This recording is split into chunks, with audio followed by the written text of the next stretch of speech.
Hello and welcome to my Range Rover L405 edition. I just installed the Euronavigate Generation 3 audio unit and the AC panel. So I'm just going to show you a bit of its features.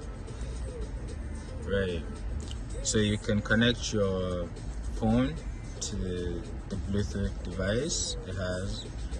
You can also use the GPS, you can use a memory stick or a flash drive. It has all the options, and then you can download more applications like YouTube, Spotify, and entertain yourself in your car. Right, so this is the climate control panel, and then you could change which particular AC you want to control. Like this is for the rear and this is for the front. Right, you can also change the warmers, the amount of heat you want on each seat. This is for the driver, this is for the passenger.